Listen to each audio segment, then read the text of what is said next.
The rain hasn't stopped. It clings to my lashes, runs down my neck, soaks into the collar of my coat. The 3 men across the street don't move. Neither does Killian, but the air shifts. I feel it before I understand it. His body, solid and steady in front of me, goes unnaturally still. Not calm, contained. The streetlights flicker above us, reflecting off the wet pavement. For a moment, everything looks unreal, like we're standing inside a photograph seconds before it tears. "Stay behind me," Killian says quietly. It isn't loud, it isn't dramatic. But something in his voice tightens around my ribs. I swallow. I'm not fragile. His head tilts just slightly, not enough to look back at me, just enough to let me know he heard. "I know," he says, and that's what scares me, because he sounds like he means it. The men finally move. Slow, deliberate, predatory. Their boots splash through shallow puddles as they cross the street. I catch the scent of something metallic in the air, quite sharp. Wrong? Not just rain, not just wolves. My pulse starts to pound in my ears. Killian steps forward half a pace, subtly widening the distance between us. I almost protest, almost step around him. But then I feel it. That pressure again. Not physical, not visible, but unmistakable. It rolls off him in waves, dominance, power, something ancient and restrained by sheer force of will. The men hesitate. Good, but not enough. "You shouldn't be here, Alpha," one of them calls out, voice cutting through the rain. "This doesn't concern you." I feel Killian's breath shift. A low sound hums in his chest. Not quite a growl, not quite human. "It concerns me," he replies, calm as ever. "You're standing too close." My heart stumbles. They're not here for him. They're here for me. The realization hits like cold water down my spine. I step to the side before I can stop myself. Killian's hand shoots back instantly, fingers wrapping around my wrist. Not harsh, not gentle, just firm enough to anchor me. "What are you doing?" he murmurs without turning. "They're here because of me," I whisper. "I won't hide." For a second, the rain feels louder. His grip tightens, then loosens. And slowly, deliberately, he shifts, not fully in front of me anymore, but beside me, equal. The 3 men exchange glances. One of them smiles. "You see," he says, "she doesn't even know." "Know what?" My stomach twists. Killian's jaw hardens, but this time I see it. The flicker in his eyes. Not anger, worry. "You've made your point," Killian says. "Leave." "Or what?" The smile widens. The air cracks. I don't see Killian move. I feel it. A shockwave of force explodes outward from him, rippling through the rain. The nearest streetlight shatters with a violent pop. Glass rains down around us like glittering shards. The 3 men stagger back. My breath catches. I've seen him powerful. I've seen him controlled. But this is something else. The rain seems to bend around him. His eyes darken, not silver, not gold, but something deeper, something feral and old. And for the first time, I understand why entire rooms fall silent when he walks in. He isn't just Alpha, he is Apex. The men retreat 2 steps, then one of them laughs nervously. "You can't guard her forever." Her, not her name, not Luna, not anything, just her. My skin prickles. Killian's arm moves slightly in front of me again, protective instinct snapping back into place. "Watch me," he says softly. The words don't need to be louder. The threat is absolute. The tension stretches thin, too thin. I don't know what I expect. Claws, transformation, blood in the street. But instead, a siren wails in the distance. Human. Police? The men curse under their breath. One of them throws me a final look. Not hostile, assessing, like I'm something rare or valuable. Then they vanish into the rain, just like that. The street goes quiet again, too quiet. My lungs finally remember how to breathe. Killian doesn't move, doesn't lower his guard, doesn't speak. I turn to him slowly. Tell me the truth, I say. He doesn't answer. His chest rises and falls once, twice. When he finally looks at me, the storm in his eyes hasn't faded. It's barely contained. They know something, I press. Something about me. Silence. Then, a shadow moves across the rooftop behind us. Not one of the three. Someone else, watching. Killian sees it at the same time I do. His entire body shifts. Protective. Lethal. Ready. And this time, he doesn't tell me to stay behind him. He pulls me closer. The rain grows heavier, and above us, a second presence steps into the light. The figure steps fully into the dim halo of rooftop light, tall, still, watching. Rain slides off his shoulders like he doesn't feel it.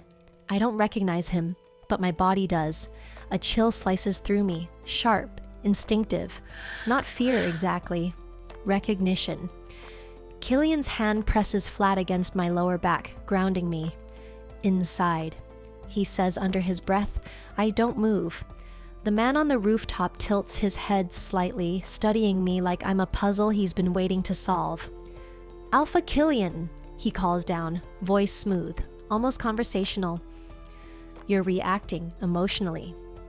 Killian doesn't look up. His gaze stays forward, jaw locked. You have 5 seconds, Killian replies. The man smiles faintly. I'm not here to fight you. His eyes shift to me.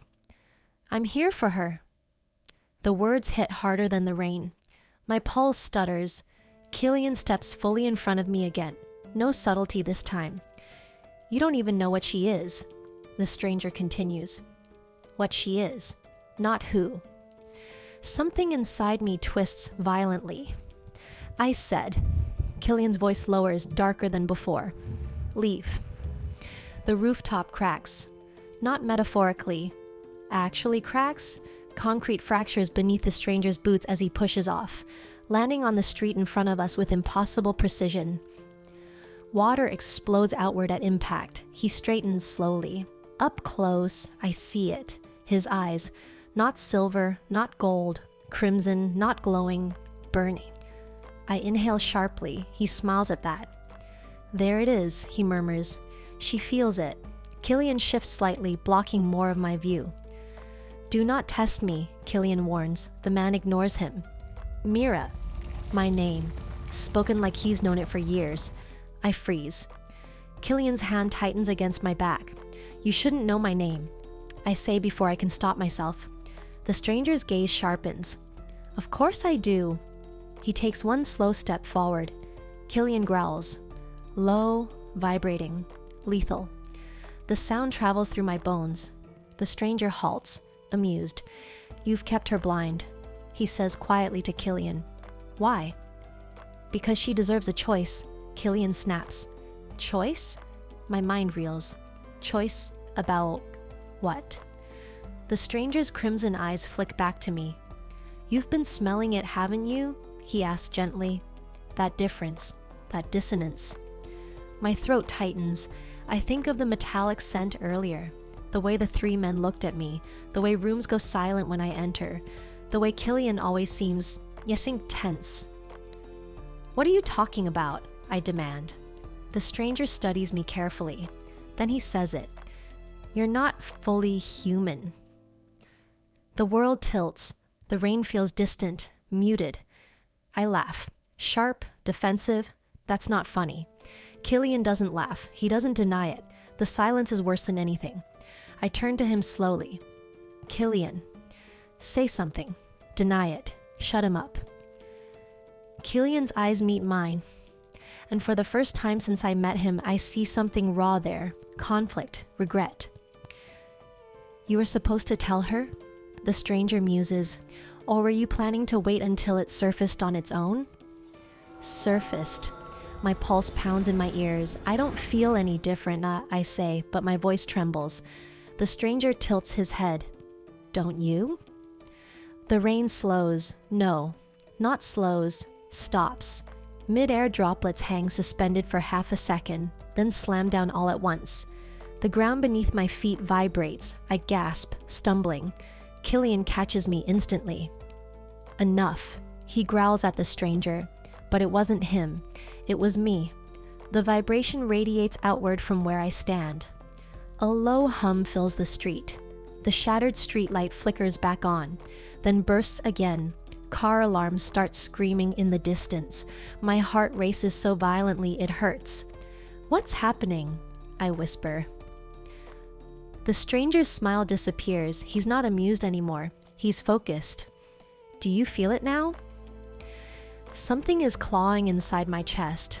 Not physical pain, pressure, like something is waking up. Killian's hands cut my face suddenly, forcing me to look at him. "Mira, listen to me." His voice cuts through the chaos. "Breathe." I try. The air tastes electric. "You are not in danger," he says firmly. The ground cracks again, wider this time. A jagged line splits the pavement at my feet. The stranger steps back. Not from Killian, from me. Interesting. "Alpha," he says carefully. "If she triggers a full surge here, she won't," Killian snaps. But he doesn't sound certain. My vision blurs. The rain feels like needles on my skin, and beneath all of it, a second heartbeat. Not mine, deeper, slower, powerful. I clutch at Killian's coat. "I can't," my voice breaks. "I can't control it." "You can," he says instantly. "You just don't know how yet." Yet. The word echoes. The stranger watches, calculating. "They'll feel this," he says quietly. "Every pack within 50 miles. My stomach drops. Killian curses under his breath. "Mira," he says urgently, lowering his forehead to mine. "Focus on me." I try to anchor myself in him. His scent, his warmth, his steadiness. The pressure surges again, stronger. Windows along the street explode outward. The hum becomes a roar, and then the stranger's crimson eyes widen, not in fear, in recognition. "Impossible," he breathes. Killian stiffens. "What?" I manage. The stranger stares at me like he's looking at a myth made flesh. "She's not just hybrid," he says slowly. My blood runs cold. "She's..." A deafening crack splits the night. The sky flashes white. The power grid across the entire block dies at once. Darkness swallows us whole. And in that darkness, something inside me answers back.